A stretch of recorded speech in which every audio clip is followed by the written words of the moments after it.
บายดี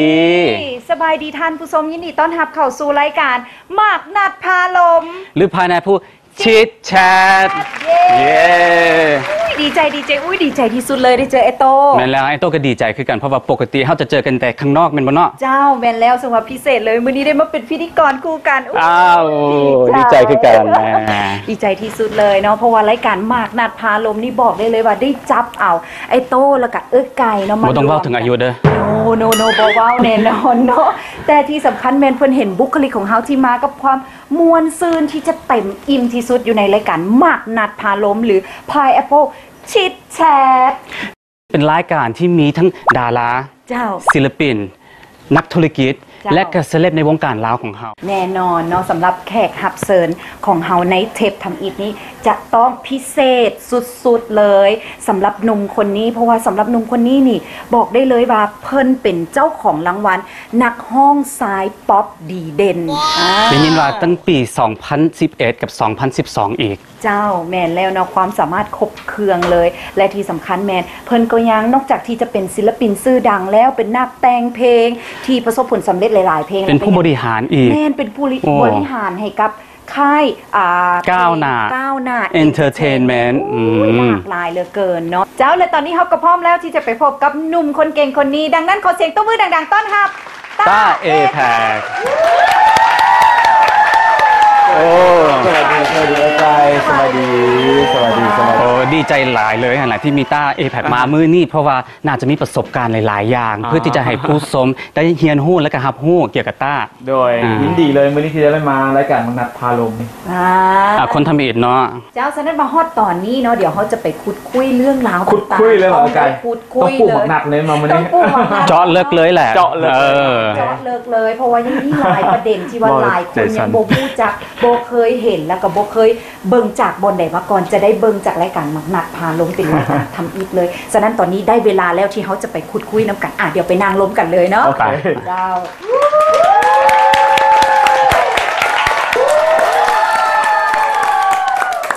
โดยปกติต้าเราจะได้ยินเจ้าห้องเพลงใน YouTube หรือ Facebook แต่ทีนี้มันมีกระแสว่าตอนที่เจ้าไปประกวดห้องเพลงนะตกรอบตลอดเลยอันนี้แบบบนหาเสือเลยเป็นไปได้ปะบนหาเสือเสียงมวลปณิสิตกรอบกันความจริงนะฮะนะเสียงมวลมันมาจากการฝึกฝนแต่ว่าตอนอายุ12 ปีไปป่มมันอยู่บนว่าตอนอายุ12 ปีนับถอยหลังกะประมาณปีกายปีก่อนโอ้อันนี้ถ้าเกิดเป็นพรสวรรค์หรือพรแสวงซะนะเอาความจริงตอนอายุ12 ปีหันต้าไปประกวดห้องเพลงเยาวชนเสียงดีของทางโทรภาพเป็นจัดขึ้นของไว้อันเด็กน้อยแล้วแหละตอนนั้นแม่นประกวดแล้วปุ๊บเขาไปประกวดรอบทำอิฐเลยจากรอบประมาณ20 คนเท่าที่จือตกรอบทำอิฐเลยโดยที่บอลได้ใส่ดนตรีเพื่อวัดแต่เสียงแม่นและก็มือนั้นมันเป็นมือที่เขาขอแม่อย่างสุดความสามารถว่าแบบจังใดก็อย่าลูกจะประกวดจากเฮ็ดให้แม่เห็นว่าลูกห้องเพลงได้เพราะแม่บ่มีความเชื่อนั่นว่าตัวเองเฮ็ดได้บัดนี้ไปฮอดปุ๊บกาดตกรอบแล้วแม่ก็เลยบอกว่าเทื่อเดียวแล้วเทื่อสุดท้ายบ่ต้องประกวดอีกแม่จนแบบว่าพอแล้วลูกอายประมาณนี้ก็แต่ว่าในใจตัวเองเลิกๆเนาะเขารู้สึกว่าเขายังเฮ็ดได้อยู่นะเป็นอย่างเขาคือประกวดแล้วบ่ได้เข้ารอบมันย้อนเหตุผลหยังก็เลยไปไขกระแจตัวนี้โดยการที่คิดว่าถ้าอยากเป็นศิลปินจะต้องซ่อมหลายๆแล้วตั้งแต่ฝึกฝนแต่พรสวรรค์แม่นล่ะตอนนั้นตัดคำว่าพรสวรรค์ออกจากชีวิตเลยเพราะฮู้เลยว่าถ้าเจ้ามีพรสวรรค์จะต้องได้เข้ารอบแปลว่าจะต้องบ่มีแน่นอนดังนั้นสิ่งเดียวที่จะต้องเฮ็ดได้ถ้าเจ้าอยากเป็นศิลปินคือฝึกฝนซ้อมเฮ็ดให้ถูกวิธีก็เลยว่าซ้อมมาตลอดเลยซ้อมจนให้ซ้อมทุกสิ่งทุกอย่างซ้อมห้องจนบางคนห้องว่าห้องเพลงคืออย่างก็งัวออกลูกอีกก็มีขนาดนั้นอยู่ในห้องจนบอกให้เซาห้องเพลงสมัยเรียนจนก็จะบอกว่าเซาเถาะบ่ไหวแล้วนะเฮาก็บ่ฮู้ว่าความจริงว่าอีหยังหรือว่าเว้าใช่แต่เฮาก็บ่สนเขาบอกว่าทุกอย่างทุกเวลาคือการซ้อมคือกับนางแบบในแบบที่ก็จะบอกว่าทุกมือคือรันเวย์นะเขาก็คิดว่าเป็นแบบนั้นก็เลยโอเคก็เลยได้ว่าเขามาฮู้จุดเริ่มต้นของต้าเนาะนั่นคือเพิ่นจะเป็นคนที่มีพรแสวงเพราะว่าเพิ่นบ่มีพรสวรรค์เพิ่นก็เลยเป็นคนที่มีพรแสวงสู่ซนด้วยการฝึกซ้อมอย่างต่างๆนานามาจนมาฮอดปัจจุบันนี้เป็นต้าที่มีเสียงมวลไผได้ฟังนี่หลงหักเลยแล้วก็มีอีกสิ่งหนึ่งเนาะที่ว่าไกลอยากจะฮู้เหลือเกินเพราะว่าตอนนี้นี่แม่นไผกะข้าเจ้าก็อยากจะฮู้ฝากมาถาม ฝากมาเลยฝากมาถามฝากป้าตาไกลจนมาล้นใจจังเด็กต้องได้ถามน้องต้ามาเมื่อนี้น่ะเพราะว่าข้าเจ้าว่าน้องต้านี่ได้เข้ามาเป็นซุปเปอร์สตาร์มาฮอตปัจจุบันนี้ย้อนว่าแผนซัวให้แผนซัวนี่ว่ะต้าใช่ว่าแผนซัวเลยว่ะต้องใส่คำว่าแผนซัวให้เด้อย้อนมีแผนซัวให้จึงเฮ็ดให้น้องต้านี่เข้ามาเป็นนักฮ้องได้ฮอตปัจจุบันนี้แม่นหยังบอกไกลโอเคเอาความจริงแล้วบ่เคยบอกรายการไหนมาก่อนหมู่ในกลุ่ม APAC เองยังบ่ฮู้บางคนก็ยังบ่ฮู้อีหลีเพราะว่าเขาเป็นในน้ำเป็นอยากเป็นศิลปินแฮงแล้วมือหนึ่งจบมัธยมตอนปลายม.6 ในยุคนั้นเนาะมัธยมสมบูรณ์เวียงจันทน์เมื่อจบม.6 ปุ๊บเอาละขั้นไปต่างประเทศเขาก็บ่ได้เป็นนักร้องแน่นอนพอไปเรียนต่างประเทศ5 ปี 6 ปีฮอตกลับมาตอนนั้นก็แม่นบ่ยังหนุ่มอยู่โอเคแต่ว่ามันสิช้าในวงการไอ้โต้นี่ยิงตามาแบบนี้ตลอดอันนี้เฮ็ดอันนั้นได้ไอ้โต้เฮ็ดการบ้านมาดีวันนี้ยิงเต็มที่แล้ววันนี้หลังจากนั้นต้าก็เลยตัดสินใจเรียนอยู่เวียงเลยแล้วก็บ่ได้ไปเรียนอังกฤษต่อบ่เอาใกล้ๆนี่ก็ได้เวียดนามจีนนี่ก็ได้และหลังจากนั้นบ่ได้ไปตัดสินใจว่าสิอยู่นี่แล้วก็เรียนเพื่ออยากเป็นศิลปินแต่พอมานั่งเบิ่งตัวเองในแวนเจ้าไผ่สิซื่นสมไผ่สิมักตัวเองเพราะทั้งที่บ่แฟชั่นบ่ฮู้จักแต่งโตบ่ผิวพรรณดีเป็นคนจอยๆแต่หน้าตาก็เป็นแบบนี้บ่มีความชื่นชมตัวเองแต่ข้อดีที่ต้าเว้ามาก็คือหน้าตาก็เป็นแบบนี้ตัวกะหาก็ดีโอเคเดี๋ยวเอาตัวนี้ก่อนคือหลังจากนั้นเบิ่งตัวเองแล้วฮู้ว่าแม่นละมันบ่แมนข้อดีที่ต้าเว้าถึงตัวเองคือตัวเองมีพรสวรรค์ในการเบิ่งแล้วเข้าใจปุ๊บว่าถ้าอยากเป็นนักร้องเดียวเป็นไปบ่ได้ดังนั้นเลยมีวงนึงที่เป็นแรงบันดาลใจตัวเองฮู้ว่าวงอย่างไอ้โตที่เป็นวงผู้หญิงคนเดียวที่จะแก่ๆนิดนึงดอกเต้นอยู่ทงไห้ทงนาโอ้เล่ดังแฮงวงอย่างก็สุดยอดเลยสุดยอดวงอย่างก็ไกลแดนแม่นแบบโมเดิร์นแดนซ์แม่นบ่โอ้เกิดบ่ทันนู่นโอเวอร์แดนซ์เนาะวงไอ้ไก่เองเป็นวงแรงบันดาลใจของต้าเนาะที่ว่าเฮ็ดให้ต้าวงนั้นมี5คนแล้วเพลงก็บอกดังๆแม่นไปเต้นอยู่ทงนาอีหลีตรงนาอีหลีเพลงนั้นเต้นอยู่ทงนาอีหลีแล้วเขาก็คิดทุกคนเป็นบ่งามลองงามแล้วหลังจากนั้นต้าก็โอเคซั่นเฮาอยากเป็นนักร้องต้องเฮ็ดวงด้วยความบ่ประสีภาษาบ่มีประสบการณ์กะใครจะเป็นนักร้องใจมาวันนี้มา3คนแล้วคือเพลงหมด3ได้3คนแล้วได้วันนี้ขอ5คือกันเพมด3กับไปใจเอาคนหน้าตาดีมา2คนผู้หญิงผู้ชายบ่อีหลีแต่ก่อนนี่ไปหนุ่มแต่ก่อนจะบ่ค่อยแต่งโตบ่ค่อยแฟชั่นกันนะเขาจะคนขังเบิ่งกันยากน้อยนึงบอกว่าเพหยังวะยามันถอยโตบางยาเขาก็ปล่อยผ่านก็ได้บ่ใจเย็นไปก็ได้คือเป็นเพ3คนประมาณนี้ก็ว่าโอเคสั้นได้ละมาคบหาไปตะเวนแล้วบัดนี้ซ้อมกันยังไงตากะแต่งเพลงบ่เคยแต่งกะแต่งทุกสิ่งทุกอย่างหาวิธีทางทุกอันแต่งเบิ่งจากรุ่นอ้ายรุ่นเอื้ออย่างต่างๆตะกี้ก็ยังบ่ฮู้จักไกลเทื่อยังบ่ทันได้ฮู้จักกันเพราะต้าบ่ได้มีคนในครอบครัวที่เป็นศิลปินเลยดังนั้นก็บุยซ้อมกันไปจนไปถึงมื้อนึงไปแคสห้องเพลงมื้อสุดท้ายเพราะว่าเป็นค่ายเดียวเหลือค่ายสุดท้ายแล้วค่ายนี้บ่เอาก็คือจบกับไปก็บ่เอาอีหลีปรากฏว่าก็บ่เอาหมายความว่าไปหลายค่ายมาแล้วเขาจะทุกค่ายบอกเลยว่าทุกค่ายในเมืองลาวบ่มีอย่างตัวนี้เลยอีหลีบ่มีอย่างตัวนี้เลยดังนั้นเมื่อบ่มีอย่างแล้วก็บุยต่ออีกแล้วถึงจุดนี้ได้จังได๋ซะน่ะมันบ่เอาละกะสิยอมแพ้บ่ในใจนะมันบ่แม่นมันต้องได้เฮารู้สึกในใจตัวเองว่าบ่เป็นบ่ได้จังได๋ก็ได้เป็นนักร้องแน่นอนแล้วมีมื้อนึง2-3 มื้อนี่แหละต่อมาหลังจากก็จะปฏิเสธแล้วก็จะโทรมาบอกว่าโอ้อันสบายดีอ้ายโทรมาแจกอันนี้เด้อบริษัท Valentine Music ว่าซื้อได้เลยเนาะ IB Valentine โทรมาบอกว่าอยากได้คนหนึ่งในวงเจ้ามาดินมิวสิกวิดีโอให้อิจใจตัวเองขึ้นไปเป็นตัวเองเขาว่า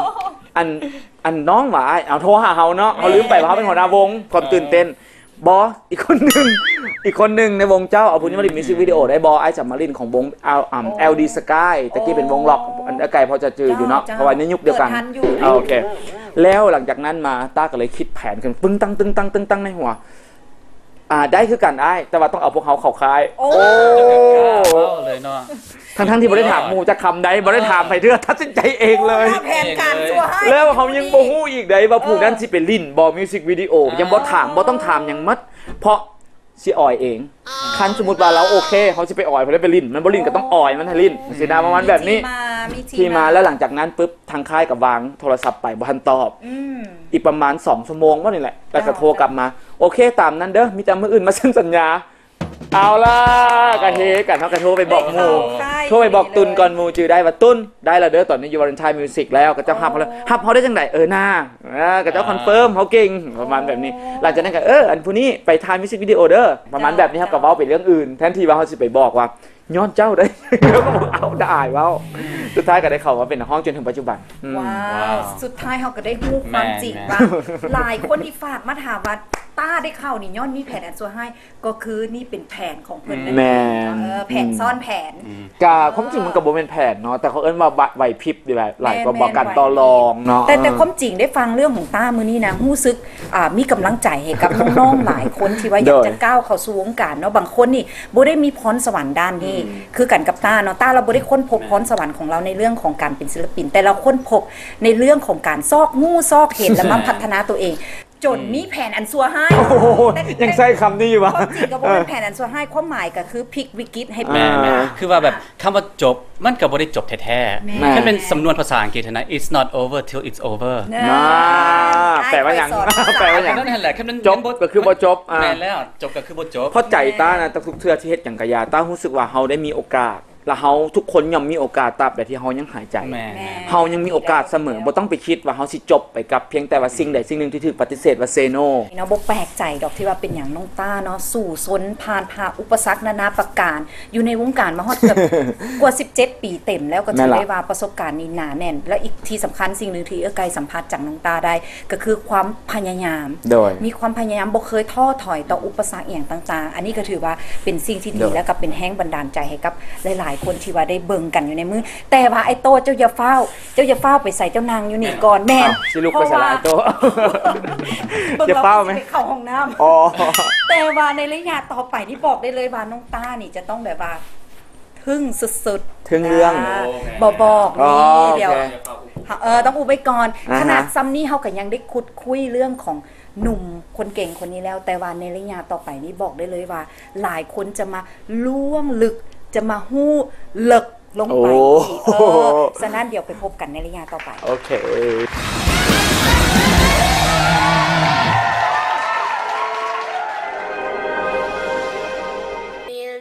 ฤดูการแข่งขันเตะบอลโลก 2018 รัสเซียมาฮอดแล้วร่วมมวลซืนร่วมกันเสียบอลโลก 2018 กับเครื่องรับสัญญาณโทรภาพ Loudset HD ที่จะนำพาทานรับชมฮอดสนามกีฬาด้วยคุณภาพสูงภาพแจ้งเสียงสดใส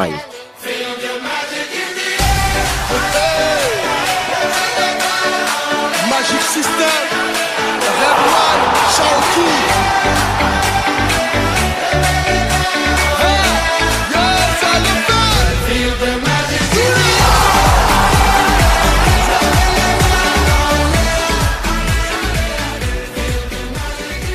รับชมได้ถึง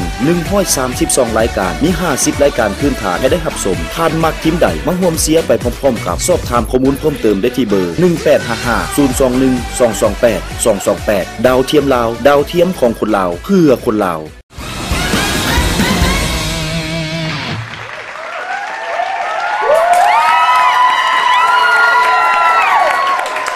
เข้าสู่ระยะที่2ของรายการเฮาเนาะแต่ในระยะนี้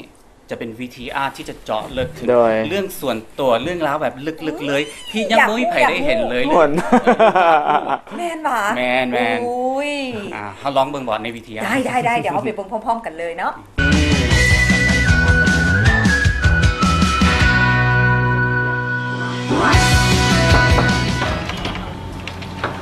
สวัสดี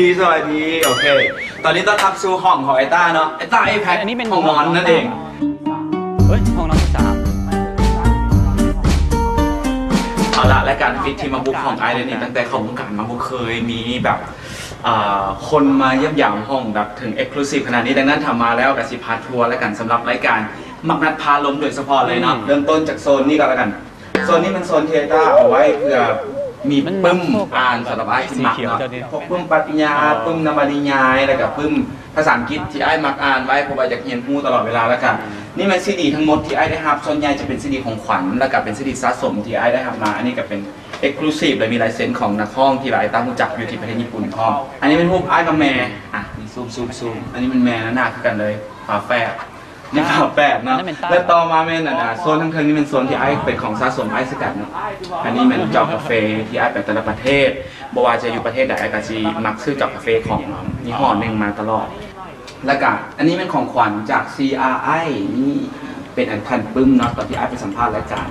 ว่าหัวหน้าเพิ่นฝากมาให้เป็นของขวัญตอนปีใหม่อะไรแบบโอ้ยดีใจแล้วก็ร้านเทิงๆนี่จะเป็นรางวัลมิวสิกอวอร์ดที่ไอ้ได้รับ2011กับ2012รูปภาพที่ได้รับจากรายการแล้วก็รูปซิงเกิลได้รับมาแล้วตอนนี้ก็เป็นรูปจากภาพเพลิน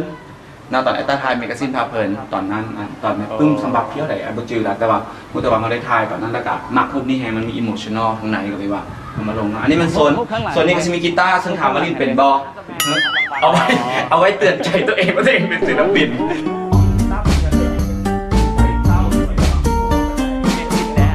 ตัวนี้ก็เป็นของแฟนคลับเลยแล้วมันติดในนี้ความจริงเป็นอย่างจึงใส่สีนี้ความจริงบ่มักสีบัวปันใดตัวเองบ่มักสีบัวปันใดมักสีแดงมักสีเขียวมักสีดำมักสีขาวแต่ว่าไปอ่านในอินเทอร์เน็ตก็จะบอกว่าห้องนอนไอ้ต้าคนมีสีบัวก็เลยในดวงมันดีก็เลยว่าดีไปก็เลยเอาสีบัวมาห้อยซะเพื่อนำโซ่ประมาณนี้เนาะอันนี้เป็นบอลนอนนั่นเองเชื่อว่าบอลนอนนี่มันเป็นเตียงแม่นการที่ไอ้คิดค้นขึ้นมากับทีมงานแบบเฮ็ดจังไหนมันจึงสิบ่แม่นเตียงเพราะว่าซื้อเตียงมันแพงคันอยากเบิ่งไอ้ตาสิพาเบิ่งเนาะผ้าปูบอลกับเสื้อของไอ้ต้าแมนมีห่อลายปากคาร์ฟมาสร้างน้ำโซ่ไอ้ก็เลยอย่างนั้นจะเห็นเป็นลายบอกสีออกเดี๋ยวสีว่าสีเขียวเงินเนาะไม่แน่ใจเนาะลากตัวนี้จะเป็นการประกอบกันระหว่างเบาะขั้นใดของเวทีอยู่ห้องการได้เองเป็นการประกอบกันหลายอันเป็นอันหลายอันให้เป็นขั้นใดย้อนว่ามันมีเบาะขั้นใดที่เหลือไว้อยู่สางแล้วไอ้ต้าไปเห็นแล้วต้าว่ามันคือเสียไว้จังซี่ละล่าเลยเอามาเรียนกันไว้แล้วก็คนสีดำใส่แล้วเอาผมสีดำโปกแล้วก็วางลงทุกอย่างกับเป๊ะเลย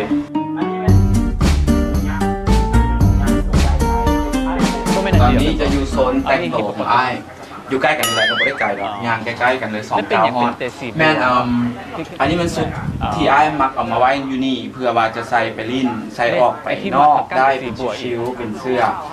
โปโลเสื้อยืดแล้วก็เสื้อคอเชิ้ตเอาไว้เหตุการณ์ตัวนี้สีฟ้าครูใจถามว่าได้ใส่เลื่อยบอลใส่เธอเดี่ยวตอนออกงาน The Featuring เนาะรอบสุดท้ายของ The Featuring ใส่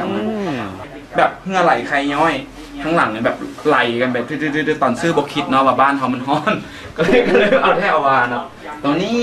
เป็นตัวที่ต้อง recommend ทุกคนให้เบิ่งเหมือนกันโบก้าฮอตแกะสายอันนี้คือบอกเพราะว่าความรักษาไว้เนาะย้อนว่าตัวนี้ได้มาจากไอฮักนักร้องญี่ปุ่นเพิ่นเอาให้เป็นของขวัญซึ่งเป็นของสมาชิกวง EXILE และก็เอาให้มาแล้วเพิ่นบอกว่าเสื้อตัวนี้เป็นสุดเลยนะทั้งส่งทั้งเสื้อยังถึงส่งตัวนี้แมนพวกเขาให้เฉพาะสมาชิกของวงเท่านั้นเพราะวงเพิ่นมีประมาณ11คนดังนั้นเพิ่นจะให้สมาชิกของวงเอาไว้ออกงานเอาไว้ไปซ้อมเอาไว้ที่ว่าไปยามลองเวทีแต่คิดว่าคือหาบ่ได้อีกแล้วในชีวิตของเราก็เลยเก็บไว้แล้วก็เอามาไว้เตือนใจตัวเองตลอดในงานเป็นศิลปินเพราะเราเคยสอนไอ้ต้าว่าการเป็นศิลปินที่ดีจะต้องเป็นคนที่กล้าหาญและก็เป็นคนที่ต้องเฮ็ดในสิ่งที่ตัวเองคิดว่าดีที่สุดและกับพยายามให้หลายที่สุดเพื่อกับหลายๆสิ่งนะแต่ก็เลยมีตัวนี้ไว้เป็นตัวเตือนใจไอ้ตลอดเวลา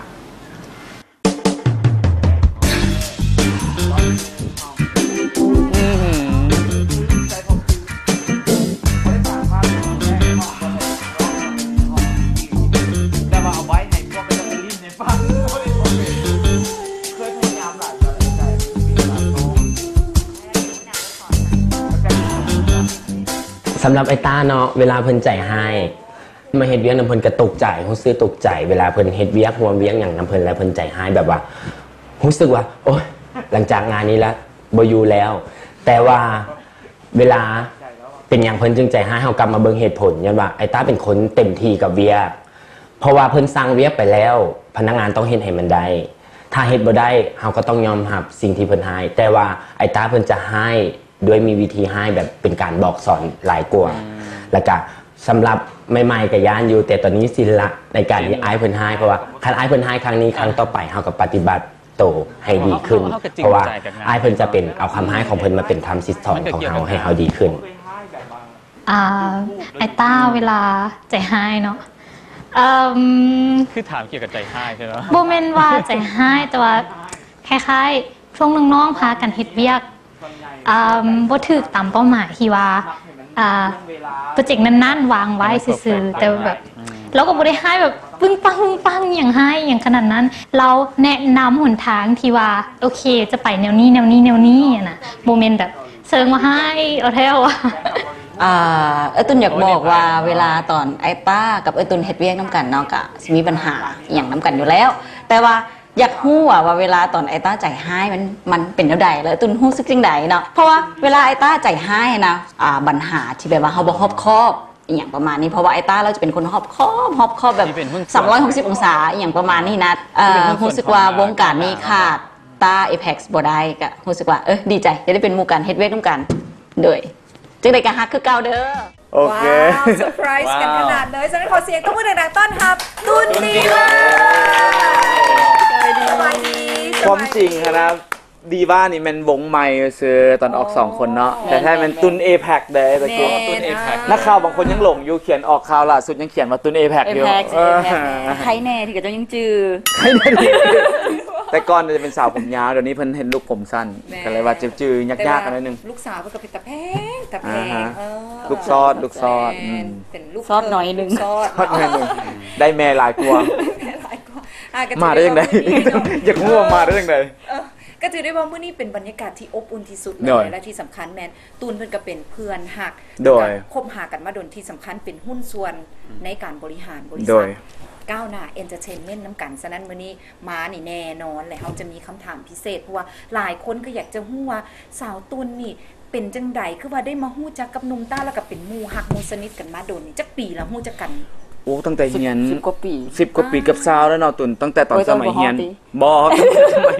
ตั้งซาวปีนี้แสดงว่าตอนนี้ก็40แล้วบ่ได้บ่เพราะว่าฮู้จักกันตั้งแต่ยังน้อยตั้งแต่อายุบ่เราซะ17 ปีบ่เฮาเฮียนนั่นตุนน่าจะเป็น17เพราะตุนเป็นเอื้อยความจริงอายุจะเป็นเอื้อยต้าแม่ล่ะเป็นเอื้อยของต้าประมาณ3ปี2ปีโอ้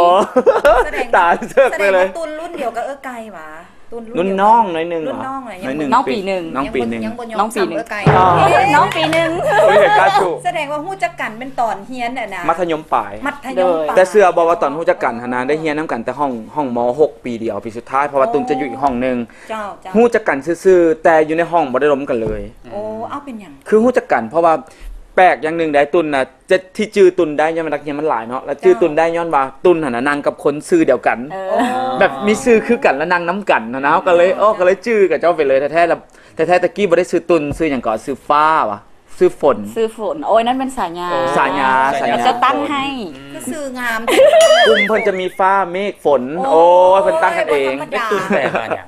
แล้วตุนเป็นครอบครัวน่ะตุนเป็นแม่ตั้งให้ตอนอย่างน้อยเพราะว่าตาตีบแฮงตอนอย่างน้อยนะเป็นตุนใช่ตัวตุน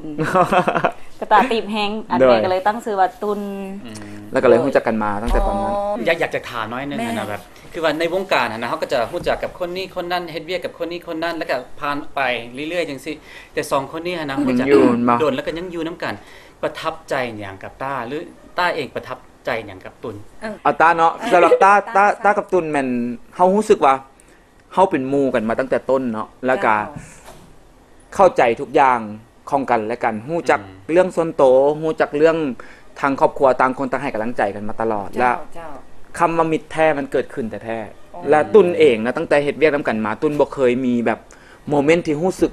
เฮ็ดให้เรารู้สึกว่าเขาต่อต้านเฮาต่อต้านหรือการต่อต้านนั้นมันหมายถึงการที่แบบว่าสมมุติว่าเฮาได้เฮ็ดอีหยังที่ใหญ่ขึ้นตุนค่อนข้างจะให้กำลังใจแล้วก็เป็นคนทำอิฐที่แบบเคยผิดกันบ่ผิดมีแต่เรื่องเวียกส่วนใหญ่เรื่องอื่นบ่มีเรื่องที่เป็นแบบนั้นบางเทื่อเว้ากระทบแฮงคือต้าเป็นคนมักเว้าแบบชื่อว่าจังได๋ดิเว้า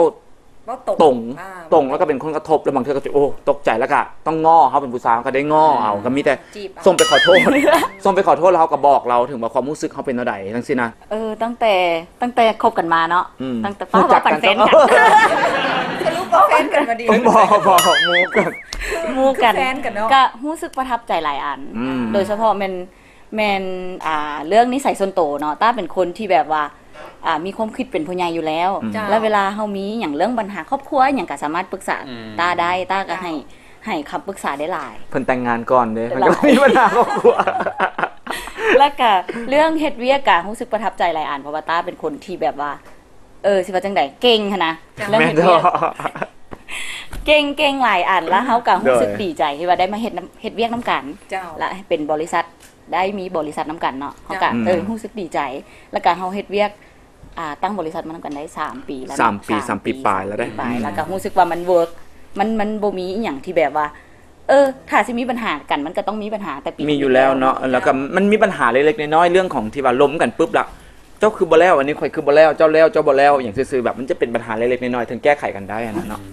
เกี่ยวกับเรื่องเวียกงานซื่อๆน้อยๆเล็กๆน้อยๆส่วนเรื่องอื่นก็บ่มีเนาะเข้าประเด็นอยากจะถามน้อยนึงต้าเกี่ยวกับความฮักโตคือจริงจังแหละก็อยากฮู้คือกันนั่นแหละเพราะว่าหลายคนก็อยากถามมาแบบความฮักของต้าน่ะเป็นแบบใดเป็นแบบใด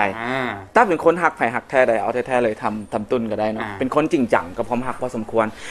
แต่ว่าจริงจังมาทุกเรื่องแหละก็จริงจังมาทุกเรื่องทั้งเรื่องหมู่เรื่องน้องเรื่องครอบครัวเรื่องตัวเองเรื่องทุกอย่างเรื่องความหักกับเส้นกันต้าก็เป็นคนที่มักเอาใจใส่เนาะมักเอาใจใส่ดีเทลให้กับเจ้าแล้วคันว่ามีความหักก็จะพยายามเต็มที่ที่สุดโอเคและตอนนี้เด้ตอนนี้ก็มีลมตุนกับว่าปันนี้แล้วจะจังใดความหักเป็นแบบไหนตัวเป็นยังไงก็มากับตาแม่ต้องถามตุนแหละตอนนี้นะครับตุนเป็นยังไงคือเก่าหัวแล้วเริ่มเก่าหัวแล้วน่าจะแบบน่าจะคน2คนเนาะคนหมายถึงแบบเรื่องของกระเจ้าตุนอย่าบอกว่าเรื่องของกระเจ้า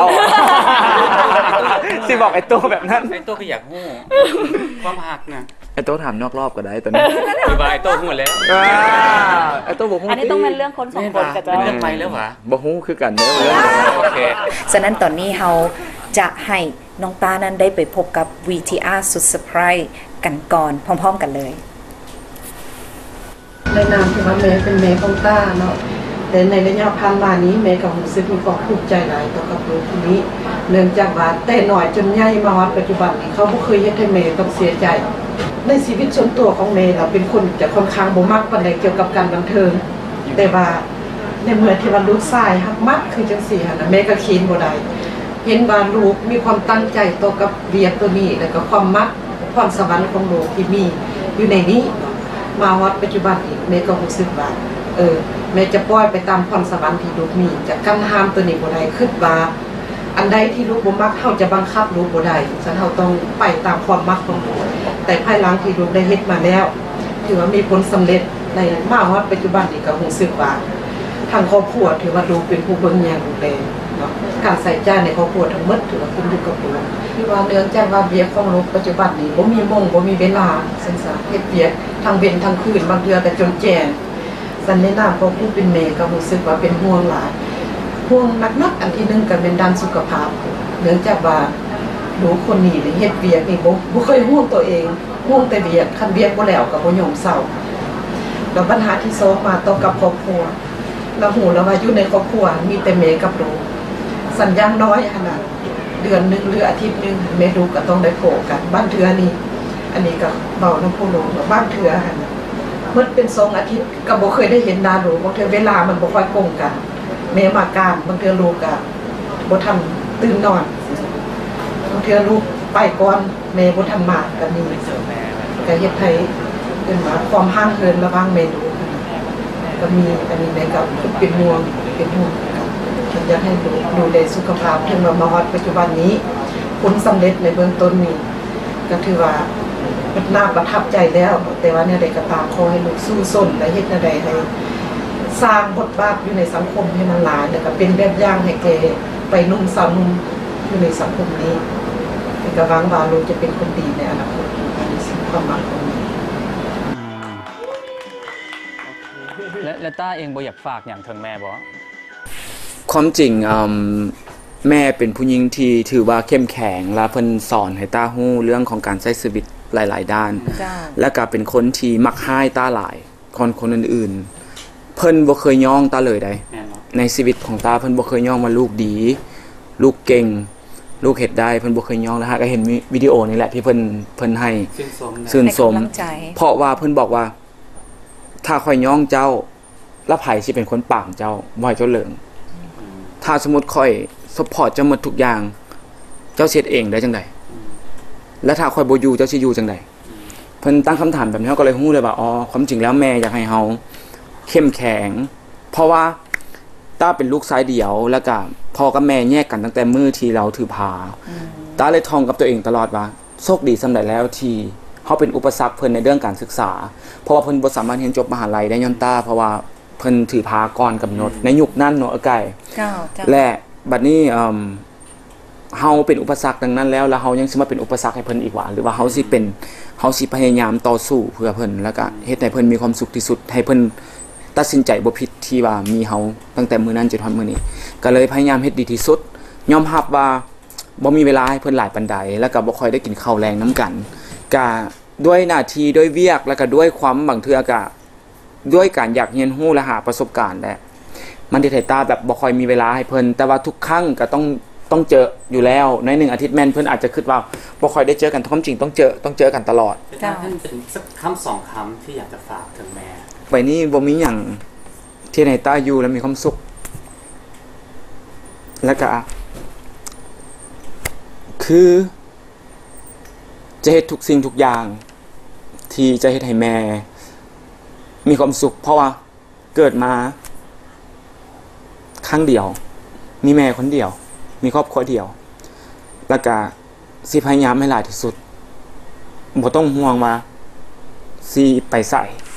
จังได๋ก็อยู่บ่นี้แหละอยู่นำกันไปตลอดบ่ต้องห่วงแล้วก็ฮักแม่ฮักครอบครัวมันทุกคนแล้วก็ฮักเพิ่นทุกคนที่ว่าที่ให้ความฮักต่อกันก็จังได๋ก็ฮักคือเก่าบ่เคยเปลี่ยนแปลงและยิ่งอยู่ไปดนๆเท่าใดแฮงฮักหลายขึ้นเพราะว่ามันยิ่งฮู้ว่าเฮาอายุหลายขึ้นเวลามันยิ่งจะพาเขาไปไวขึ้นวันเก่าดังนั้นยิ่งฮักคนหลายขึ้นก็ต้องห่วงตาดูแลตัวเองได้จ้ะ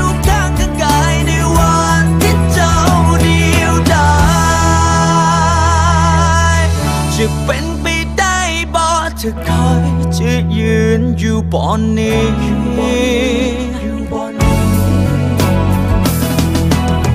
จะเป็นไปได้บ่ในฐานะคนที่ห่างไกลเจ้าก็ถือได้ว่าเป็นภาพที่ประทับใจอบอุ่นที่สุดเลยเนาะบ่แปลกใจเลยเป็นอย่างผู้ชายคนเก่งคนนี้จึงอยู่สร้างสรรค์พัฒนาสร้างสีสันในวงการบันเทิงลาวของเฮามาหลายกว่า17ปีที่สำคัญบ่ได้สร้างเพียงแต่คนเดียวเนาะสร้างน้องๆหลายๆคนเลยให้โดดเด่นเป็นดาวประดับฟ้าในวงการบันเทิงลาวของเฮาเนาะฉะนั้นมื้อนี้ก็ต้องขอบใจกับสาวตุ้นหลายๆเนาะที่ได้มาร่วมรายการของเฮาเนาะแต่ว่าเรื่องราวของหนุ่มคนเก่งคนนี้ยังบ่จบเพียงเท่านี้เฮาจะไปพบกันในระยะต่อไป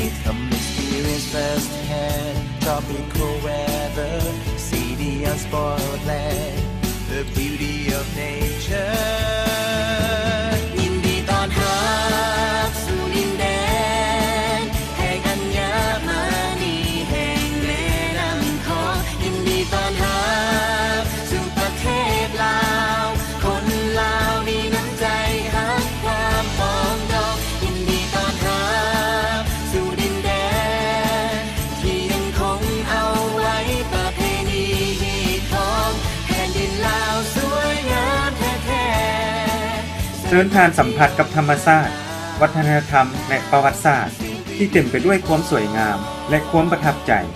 สมกับคำเล่าลือของแขกต่างดาวข้าวต่างแดนที่ย่องยอว่าประเทศลาวสวยงามและมีเสน่ห์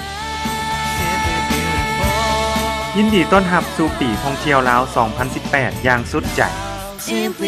Warmly welcome to visit Laos year 2018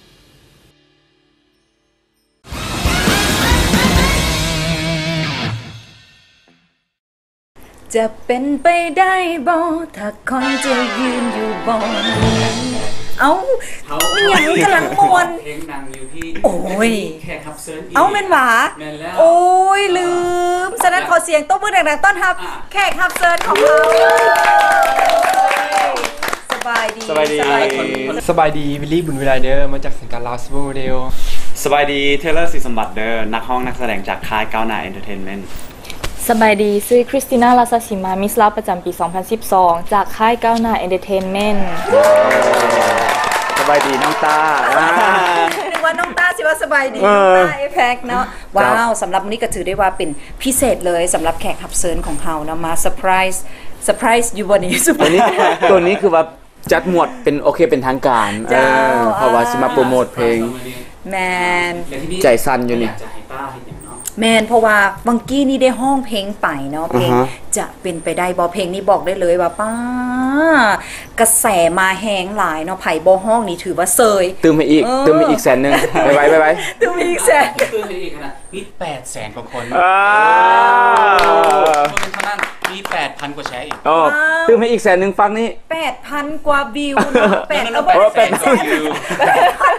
ลดลงละ500,000ตัวนี้บ่ได้ละ100,000กีบ800,000 กว่าวิวและ 8,000 กว่าแชร์บอกได้เลยว่าทำลายสถิติหลายๆเพลงที่มาเลยเนาะกามบ่สู่เพลงไกลบ่สู่เพลงไกลนะเพลงนั้นเนาะโอ้ตอนนั้นล้าน7คุณน่ะยังโปรโมทต่อไปวันนี้มาเว้าถึงเรื่องเพลงนี้แล้วบอกได้เลยว่าสร้างกระแสฮือฮาหลายในตอนนี้อยากจะถามเรื่องแห้งบันดาลใจในเรื่อง MV เพราะว่าจะเห็นแต่นางเอกพระเอกแบบครบเลยอยู่ในหันครบทีมเลยเพราะปกติแล้วเขาจะเห็นมิวสิกวิดีโอส่วนใหญ่จะแมนเป็นคู่เนาะพระเอกนางเอกแล้วกันแล้วหรือว่ามีมือที่3ยังว่าไปแต่เทื่อนี้ต้ารู้สึกว่าความหักและกันอยู่เคียงข้างกันมันบ่แม่นเพียงแต่คู่ใดคู่หนึ่งแต่มันหมดทุกคนแต่ในเนื้อเพลงของเพลงนั้นมันมีแต่ 3-4 นาทีเขาจะบ่สามารถเอาหลายคู่มาใส่ได้เขาก็เลยแบ่งเป็น2กลุ่มคือกลุ่มผู้ใหญ่กับกลุ่มเด็กน้อยแล้วก็กลุ่มวัยหนุ่มก็เลยกลายเป็นว่ามี2กลุ่มแล้วก็นำไทยทอดอารมณ์ตัวนี้ออกมาก็ถือได้ว่านอกจากที่ว่าจะได้ฟังเพลงมวลๆจากศิลปินที่เก่งหลากหลายความสามารถแล้วยังได้พบกับสิ่งสวยๆงามๆอยู่ใน MV อีกเบิ่งจักเทื่อก็บ่มีเบื่อเลยนะก็ถือได้ว่านุ่มต้าที่เพิ่นเฮ็ดเวียกบ้านมาดีเนาะความจริงแล้วแม่นเฮาต้องขอบใจน้องๆหมดทุกคนเลยที่ว่าได้น้องๆมาด้วยความเขาว่าตั้งใจแน่แล้วก็ด้วยความภาคเพียรของน้องๆในการเฮ็ดกันบ้านมาดีจนเฮ็ดให้มิวสิกวิดีโอเพลงนี้กลายเป็นประทับใจหลายๆคนแล้วก็เฮ็ดให้พวกเฮาทีมงานทุกคนหายเมื่อยน้องๆเองก็น่าจะหายเมื่อยคือกันเนาะขอบใจต้าให้กันที่เลือกพวกน้องเนาะ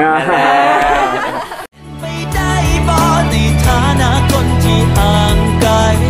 เป็นกำลังใจบ่ว่าอันใดจนกว่าคนหาเจ้ากลับมา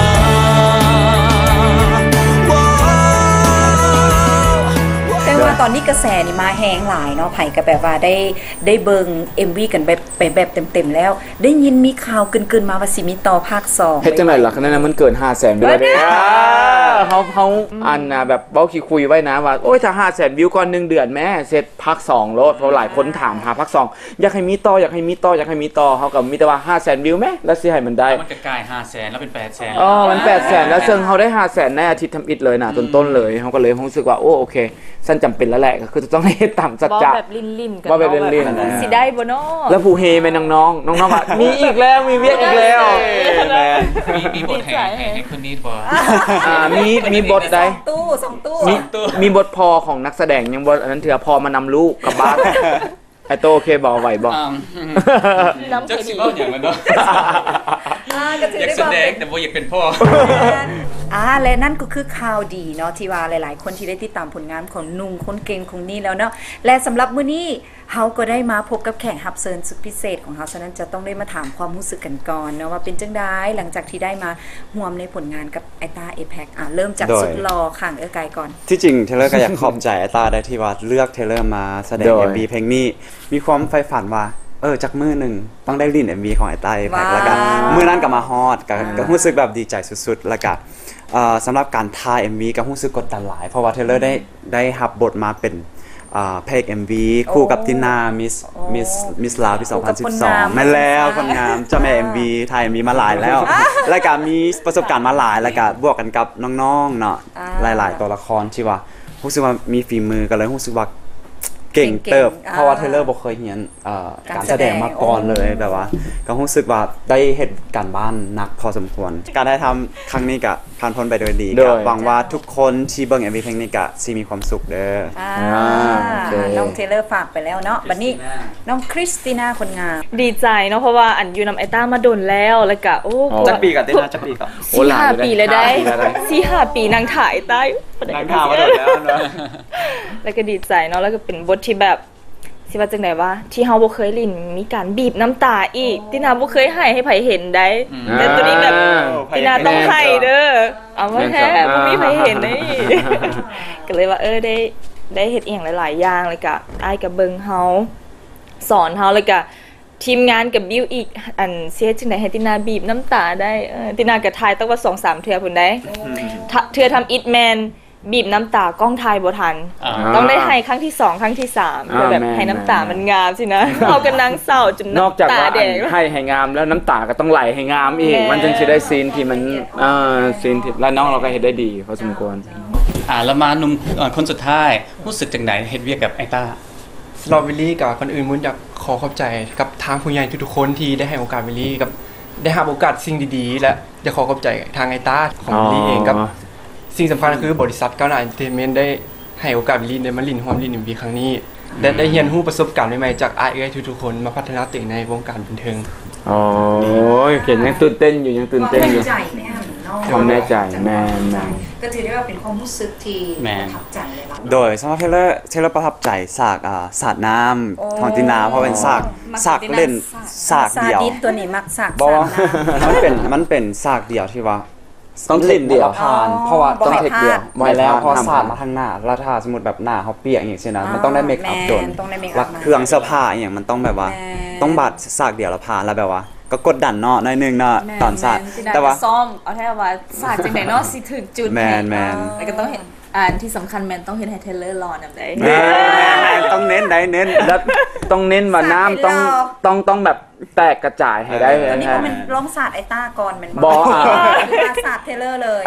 สาดเทเลอร์ก่อนน้องว่าอยากสาดไอ้ต้าอยู่สาดบ่ได้ยันถึงตัดออกกองแล้วเดี๋ยวส่วนคริสติน่าเดินสาดใดที่ประทับใจมีหลายสากได้มักสากให้เนาะเพราะว่าบ่เคยเล่นมาก่อนแล้วก็สาดน้ำกับมากคือกันเพราะสะใจดีตินาคิดถึงภาพบางคนแล้วก็ตัวสุดท้ายกับแมนสากที่ว่ารวมตัวกันมันแฮปปี้ดีนะแม่แฮปปี้ดีมากที่ว่าทุกคนดีกันจากที่แบบเครียดกันมาอย่างจบด้วยดีแล้วในส่วนวิลลี่เด้สากใดที่รู้สึกประทับใจใน MV สำหรับวิลลี่ก็มักบททุกสากแหละเพราะว่ามันเป็นบทดีๆที่วิลลี่ได้รับโอกาสจากทางผู้ใหญ่กับไอ้ต้าที่ได้ให้มาก็รู้สึกว่าตัวเองก็ทำวิทย์กับลิ้นบ่เก่งกว่าใดไอ้ต้าก็เข้ามาบิ้วอารมณ์ช่วยจนบิ้วแบบใดแล้วมักสากใดเพราะว่าสากนี้มันเป็นสากเกี่ยวกับความฮักแบบให้ความเป็นห่วงกับอีกผู้หญิงคนนึงส่วนคันสิถ่ายทอดแบบเป็นฮักกันแท้ๆก็บ่ได้เด้เพราะเฮาเป็นคนที่รักมักก็จะซื่อๆแต่ว่าเฮ็ดจังได๋จึงสิเฮ็ดให้เขาเจ้ายังรู้สึกว่าเฮาเป็นหมู่อยู่อย่างซี่นะพยายามบอกน้องให้น้องเข้าใจความรู้สึกนั้นเพราะน้องอาจจะบ่มีเพราะน้องอาจจะมีคนฮักเลยอย่างซี่นะประมาณแบบนี้ก็ถือได้ว่าเป็นความรู้สึกของแต่ละคนเลยเนาะที่ว่าประทับใจที่สุดเลยในการร่วมงานกับไอ้ต้าครั้งนี้เนาะฉะนั้นตอนนี้แขกรับเชิญของเฮาก็ได้มาเยี่ยมยามมาอบอุ่นต้าAPECแล้วเฮาก็ได้ฮู้เบื้องลึกเบื้องหลังเจาะลึกหลายๆเรื่องหลายๆอย่างกว่าจะมาเป็นต้าAPECคนเก่งที่เป็นต้นแบบให้กับหลายๆคนในปัจจุบันนี้แต่ว่าตอนนี้เนาะเดี๋ยวจักหน่อยเฮาจะไปร่วมเล่นเกมกิจกรรมนำกันมวนๆเดี๋ยวไปพบกันในระยะต่อไปเล่นเกม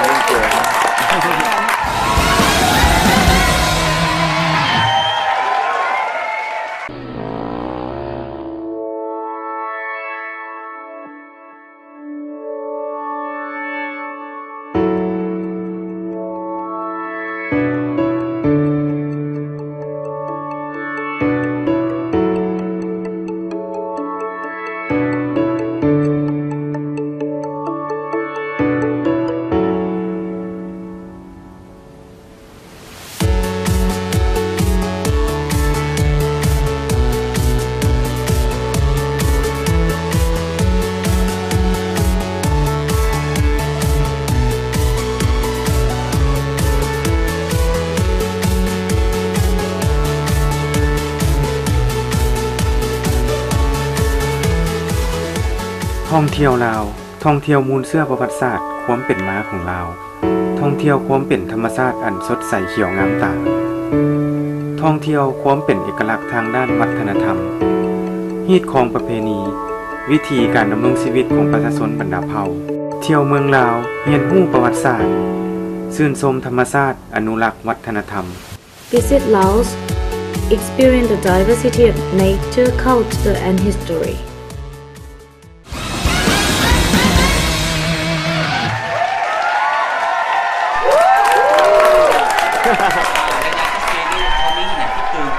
โดยสิเล่นเกมแน่ถ้าจะได้เจาะเลือกเลยว่าแต่ละบุคคลนะสีมีตัวตนแบบใดว่าตั้งสิเป็นแต่ย่านแล้วได้มาดิ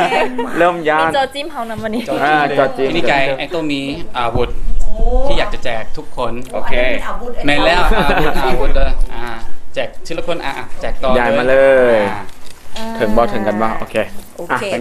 บัดนี้มาเข้าถึงกติกาการเล่นเกมเนาะไกจะอธิบายน้องๆสั้นๆเลยว่ากติกาการเล่นเกมก็คือไกกับไอ้โตโต้นี่จะมีคำถามที่ว่าจะมาเจาะเลิกเจาะจิ้มว่าหนึ่งในนี่แม่นผู้ใดที่ถือกับคำถามที่ไกกับไอ้โตโต้ถามไปคันถือผู้ใดแล้วน้องๆเอาอาวุธไอ้โตโต้หันซี่ใส่คนนั้นเลยคิดมาเป็นไผ่เป็นบออันนี้คืออาวุธไอ้โตโต้อาวุธไอ้โตโต้เป็นอย่างถึงเลือกเฮาแม่ฉะนั้นตอนนี้เดี๋ยวเขาจะมาเข้าคำถามทำอีกกันเลยว่าถือผู้ใดที่ว่าจะมักใจน้อยหรือว่ามักเครียดที่สุด1 2 3 4เลยก็ได้ไปก็ได้ไปตินามันก็เป็นเรื่องปกติของผู้หญิงเนาะบอกเลยเป็นได้โอเคออกไปโอเคออกโตคำถามที่2เป็นเจ้าสำอางที่สุดผู้ใดซี่มากับนี่เรียกว่าสิเป็นคริสติน่าโบแมนบ่ว่านี่จะเป็นผู้หญิงกับบ่ได้สำอางทอเทเลอร์ได้อาจจะแต่ไกลกับเสืออยู่ดิน้องนางอยู่นี่ออร่าน้องนี่อย่าเกินด้วยละเด้ออาจจะเป็นย้อนเฮาเฮ็ดอาชีพนี้แน่แหละมันก็เลยต้องได้แบบดูแลตัวเองบ่แม่นละน้อยนึงตอนเข้าวงการก็ดูแลตัวเองบ่ดีๆก็น้อยนึงให้น้องเว้าได้อธิบายยันน้องบ่เป็นความจริงยันน้องเก็บยันน้องเก็บฮู้กับน้องอีกได้ก่อนเข้าวงการแม่หันจะมักแบบซื้อครีมนู่นนี่นั่นมาบำรุงลูกชายแบบเป็นลูกชายเดี่ยวเด้แม่ก็เลยแบบว่าอาจจะใส่นี่เสื้อแท้นางใกล้น้องนี่ผิวพรรณดีอีหลีผิวสุขภาพดีและหลังจากตอนนี้หันกะเฮ็ดเวียกตัวนี้เนาะเขาต้องได้แบบว่าต้องได้แบบดูแลได้นึงยันบ่สู้ไกลเลยบัดนี้มาเข้าคำถามต่อไปเม่นไผอยู่ในนี่ที่มักคิดเสมอว่าตัวเองถูกที่สุดและบ่เคยผิดเลยเดี๋ยวกำลังคิดบ่ต้องจี้แล้วแหละตาบ่ต้องจี้ละใจเนาะบ่ให้อายจังซั่นกำลังยิงตัวเองคืนอย่าให้ตาอย่าให้บ่ให้เฮารู้สึกดีที่ก็จะเข้าใจจังได๋ลองบ่ดอกคิดว่าก็เจ้าน่าจะคิดว่าพอเฮาเป็นอ้ายใหญ่แล้วยามเฮาเว้าหยังก็จะตั้งใจฟังแล้วก็ยามเฮาบอกน้องบอกว่าน้องๆคิดจังซั่นก็บ่ฮู้ว่าตอนฟังหั่นมันออกเข้าทั้งหูซ้ายทะลุหูขวาบ่น้องๆก็ยังอยู่หลายคนเด้บ่มันเป็นเรื่องที่ว่าอาจจะเป็นประสบการณ์นะของเฮาแล้วเฮาเคยเอามาหมุนไส้แล้วเฮาก็เว้าด้วยความจริงใจทุกสิ่งทุกอย่างก็คิดว่ามันน่าจะใกล้เคียงหลายที่สุดหลายกว่าบ่ถือทั้งหมดดอกนะบ่มีใครถือใครผิดอยู่แล้วแลกเปลี่ยนกันทีนี้อยากจะถามไผในนี่ฮะนะเป็นคนที่ประหยัดที่สุด1 2 3โอ้ตินาบ่ต้องซีซะยังไม่เห็นอย่างเลยคิดบ่ออก3เสียงคริสติน่าก็เบิ่งคือหรูหราแบบประหยัดได้จังได๋เป็นจังได๋ต้องอธิบายว่าตรงนี้เพราะว่าตั้งแต่น้อยแล้วเฮากะตั้งแต่น้อยเลยได้ตั้งแต่น้อยแล้วถึกปลูกฝังจังซี่ก็เป็นแนวนี้บ่แม่นไอ้แกว่าบ่แม่นเนาะเพราะว่าเฮาต้องเก็บเงินใช้จ่ายเองสินะอยากช่วยพ่อแม่จังซั่นจังซี่ก็เลยแบบติดนิสัยแบบสิจ่ายหยังก็ต้องจดไว้หรือว่าตัวนี้ซื้อบ่ซื้อบ่เองสินะแล้วทุกมื้อนี้ยังจดไว้อยู่บ่จดไว้อยู่โทรศัพท์เต็มเลยบางทีก็แบบเงินเดือนเขาแต่ซ้ำนี่ว่าตัวเองขึ้นมาจ่ายหลายก็เกินอันน่ะต้องได้คุ้มตัวเองไว้ดีแล้วแม่แล้วเพิ่นก็ไปใส่มาใส่น้ำนี่ส่วนใหญ่จะเป็นกลุ่มผู้ชายเนาะผู้หญิงก็จะมีเพิ่น 2-3 คนกะคันเพิ่นบ่ค่อยมีคือสิแม่นมาหาพวกเฮาดุหน่อยนึงเพราะว่าผู้ชายแต่ละคนจะบ่มักให้ผู้หญิงจ่ายแล้วตินาสิเป็นคนวอลันเทียร์ในกลุ่มตลอดเดี๋ยวน้องไปนำแล้วเพิ่นฮู้เลยว่าเพิ่นสิบ่ได้จ่ายบ่ได้คือจริงสั้นเด้อแต่ละคนเป็นนักแสดงเป็นนักร้องอย่างที่อยากรู้ว่าแบบเป็นไปได้บ่ว่าแบบมีคนที่อายที่สุดในนี้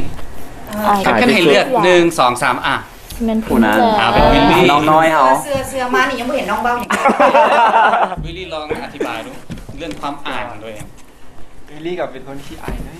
น้อยนึงบ่น้อยแล้วบ่น้อยละบ่น้อยวะ บางทีไปแล้วน้องกลับมานำอยู่ว่าแบบแม่นคือว่ามีโมเมนต์นี่มันมาคือเป็นนางกินข้าวย่านอาหารมีเสน่ห์ในตัวเองตัวแต่ว่าบางเทื่อคันคนลืมนี่ก็อยากเมื่อยแล้วว่ามีเสน่ห์แล้วไอ้โตจนเอามาน้ำมาโตนะก็มีแต่ว่าอยากให้น้องได้แบบได้มีการแบบว่ากินข้าวนั้นกันหลายๆคนย้ำเพิ่นได้กินแบบเต็มที่กินข้าวอิ่มอย่างเต็มที่นี่โอ้บอกให้ยุดมาเต็มนะบอกให้ยุดนี่ก็บ่ได้เนาะ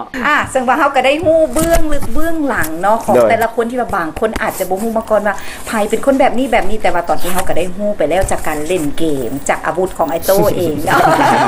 แต่ว่าในต่อไปนี่บอกได้เลยว่าเฮายังจะมวนกันขึ้นไปอีกเนาะเพราะว่าเฮาจะมาเอ็กซ์ไซส์กันน้อยนึงเราจะได้มาเล่นเกมต่อไปกันฉะนั้นตอนนี้เดี๋ยวขอเคลียร์พื้นที่กันก่อนเดี๋ยวจะมาเล่นเกมต่อไปเย้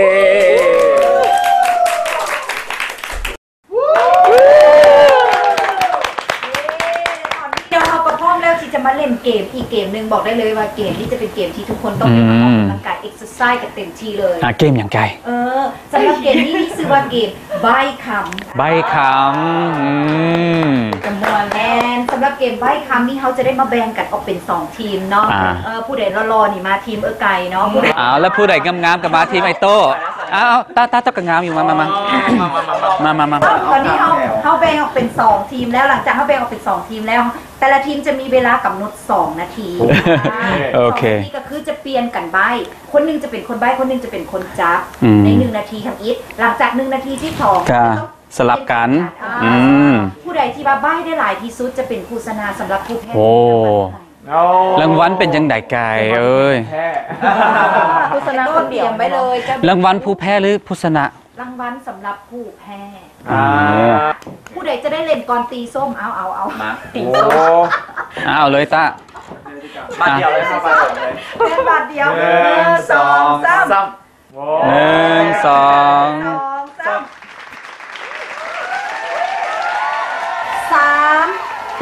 2 1เริ่มได้ย้ำเด็กน้อยเกิดใหม่ก็ต้องให้เฮ็ดอย่างโอเคมันจะเป็นลูกยิงมาปุ๊บเขาฟาดกับอีกอันนึงลูกไฮโซอันนึงเขาจะลุงเขาจะ yes โอเคไอ้ตาเบ้าอย่างก่อไอ้ห้องเพลงคืออย่างสมัยตะกี้คืออย่างเอลวิสบอแม่คือเป็ดบอคุยกับอย่างงัวโอเคยามไอ้ตาบอกว่ายามขึ้นเวทีแล้วต้องเฮ็ดคืออย่างพึ่งใหญ่พึ่งใหญ่เลิศใหญ่ๆเลิศมันมีตัวหนึ่งที่มีปีกแต่ว่าผ่านก็ได้เด้ผ่านก็ได้เด้ยาวๆหันยาวๆยุงว่ะโอเคโอเคตอนยูซัน3เขามีห้องอย่างไหว้พระโอเคอยู่ญี่ปุ่นเนี่ยไปญี่ปุ่นแล้วจะต้องเจออย่างส่วนใหญ่อยู่ฮอกไกโดฟูจิบอแมนฮอกไกโดมันมีปีนึงมันจะต้องมีตุ๊กตาอีหยังมันเป็นฤดูผ่านได้เป็นฤดูตุ๊กตาจะเป็นฤดูหนาวอย่างว่ามันมีอย่างมันตกลงมาโอเคครับโอเคกินแล้วจีหมักหนาวโอเคโทรศัพท์แบตหมดเลยอยากใส่สายชาร์จแบตเตอรี่บอที่ว่ามันเป็นกล่องที่ว่าเขามักเอาไปตลอดเมื่อวานนี้อารีนาเอาไปpower bank นางมีรถแล้วก็แปลงร่างเป็น transformer โอเคอันนี้แบบว่าที่ว่าตลกมีขี้แมงวันอยู่นี่แล้วก็แบบเฮ็ดหน้าแบบชาริชัปรินอีกคนนึงเยอรมันอุ้ยตลกแล้วก็มักเอามีมิสเตอร์บีนอังกฤษปุ๊บเหมือนวะตีหน้ากับมาแข้งหน้าเอาทีมงานด้วยเขียวแล้วก็เนียนจุดทางกลางสีดำหลายอันก็ส้มๆน้ำหมักโมหมักนัดหมักมันจะหวานส้มๆหน่อยนึงและทั้งเปลือกโอเคและตอนนี้ทีมที่2กับพร้อมแล้วพร้อมที่จะมาสนะทีมรอเดี๋ยวจะได้มาดูกันเนาะฉะนั้นตอนนี้ใช้ทีมงานของเขานั้นจับเวลากันก่อนเนาะเดี๋ยวจะได้เริ่มกันเลยเริ่มจาก3 2 1เริ่มเลยเต้าเข้าไปตัดผมไอสัญญาณเนี่ยเด้อกดเงินแล้วส่วนมาแล้วส่วนอีก คุกเขาเห็นอย่างนี้ ผ่านก็ได้เด้เป็นเหี้ยงครบไม่ถูกพื้นโอเคครับต้องยื้อเวลาพระเจ้าเวลาไปดองแพ้แน่นอนฟ้อนลำวงโอเคไว้นี่คือเก่งแท้กินข้าวแล้วจิ้มไม่จิ้มแก้วโอเคยูเข้มของไหมเจ้ามาอันนี้เป็นอย่างอินเดียอัน5,000รถติดไก่ป้อมยามปอกวีดสีเอกไฟแดงตำรวจโอเคเวลากินเบียร์แล้วต้องเมาไม่อย่างบ่ครบไผเมาเหรอเป็นไผเมาคือเบิ้งเทแล้วต้องขึ้นเบิ้งลองขึ้นโดนเบิ้งผ่านก็ได้เวลาเมาก็จะเอิ้นว่ามันเป็นจังไดวะเปลี่ยนสลับโอเคเป้า yes มันเห็นในโชว์ตีกระโต๊ะโอเคไปนี่วะแมวกับหนูแมวกับโตอย่างที่มันมีหนูกับมีแมวแล้วหมาโอเคมันฮู้ป่ะมันเป็นลิงชนิดหนึ่งที่ตัวใหญ่แล้วบ่ได้แล้วโมลิงมีลิงมาลิงเวลาขับรถแล้วเราต้องใส่อย่างหมวกนอกโอเคบ่ได้บ่ถึกภาษาลาวไม่ใหญ่ตามันอันเดียวกันอันเดียวกันเวลาฝนตกเขาใส่อย่างเสื้อกันฝน yes โอเคมันมีคำว่าฝนพิษเวลาที่ว่ามักไปทะเลทรายเขาจะมักใส่อย่างบิกินี่โอเคผ่านโอเคก็เป็นไผ่ศิษณะเนาะนี่หลังจากเขาได้เล่นเกมแล้วไอ้ตัวมีผลอยู่ในมือนี่ไกลขึ้นว่าเป็นไผ่ชนะตามการเล่นเมื่อกี้นี่ก็คือว่าคือสิบโมงตัวเองของไกลดอกเนาะไม่ไกลชนะโดยการเปลี่ยนซ้ายมั้ง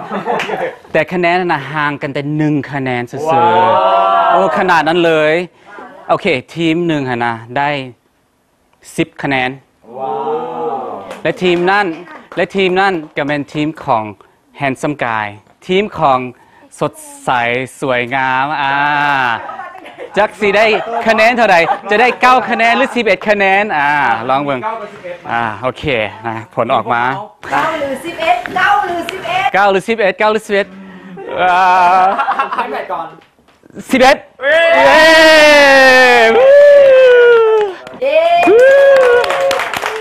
ล้วมาตอนนี้เนาะของขวัญพิเศษก็อยู่ทางด้านหน้าทุกคนแล้วต้องเฮ็ดจังได๋ไก่ต้องเฮ็ดจังได๋อันนี้ง่ายๆเลยเนาะตัวนี้จะเป็นของขวัญพิเศษที่จะให้ทีมที่แพ้เนาะสำหรับทีมที่แพ้นี่จะต้องได้พักกันเป่าแป้งซึ่งว่าอันนี้จะเป็นต้องหลีกทางน้อยหนึ่งซะนะแป้งทาหน้าน้องซิลี่ใส่ดีไปลี่อยู่ใส่ดีเพื่อที่จะเอาสิ่งของที่อยู่ทางด้านในนั่นออกมากินแต่ว่าการเอาสิ่งของทางด้านในออกมากินนั้นห้ามใส่มือเด็ดขาดให้ใส่อวัยวะอยู่ในที่อยู่ในปากของเขากระดั่งก็ได้มันบ่ลิ้นก็ได้มันบ่ลิ้นอย่างก็ได้เนาะแล้ววันนี้บัง2 ดุมนี่เป็นแพงไก่เพิ่นหลายเนาะเพิ่นว่าไก่จะบ่ต้องเฮ็ดก็ได้แล้วเยอะไก่ยังจะเฮ็ดให้ฉะนั้นตอนนี้จะให้2 นุ่ม gentleman เนาะได้อันนั้น gentleman เนาะต้องเป็น lady first เอาผมพี่ก็ยังรออยู่มาให้ตินะเชิญน้องๆประจำที่ได้เลยเนาะ3 2 1เป่าเลย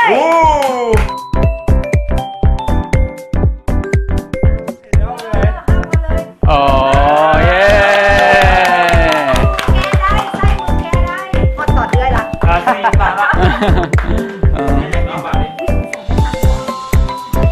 โอ้ว่าเป็นท้องวะช็อกโกแลตโอ้เด้อก็แล้วแม่กันเครื่องกันเนาะเป็นไงผู้แพ้ก็ต้องได้กินไก่เอ้ยคือแมนช็อกโกแลตสั่งโอเคช็อกโกแลตกินเย้ได้ผู้สง่างาม2 คนสุดมวลที่สุดเลยสำหรับมื้อนี้เนาะนอกจากที่ว่าเขาจะได้แขกรับเชิญสุดพิเศษได้ คุยลงเลิกเถอะเรื่องราวต่างๆที่เป็นแห้งบันดาลใจให้กับทุกๆคนเลยที่สำคัญยังได้แขกรับเชิญที่มาร่วมเล่นเกมมวนซื้อน้ำกันเมื่อนี้สังเกตกลับบ้านด้วยหน้าข่าวหน้าหักสดใสขนาดเลยฉะนั้นตอนนี้ทางรายการของเฮาเนาะก็มีของขวัญพิเศษที่จะมอบให้กับหนุ่มต้าที่มาเป็นแขกจะเป็นผลิตภัณฑ์ครีมบำรุงผิวกับกายจากบริษัทรีเบิร์ด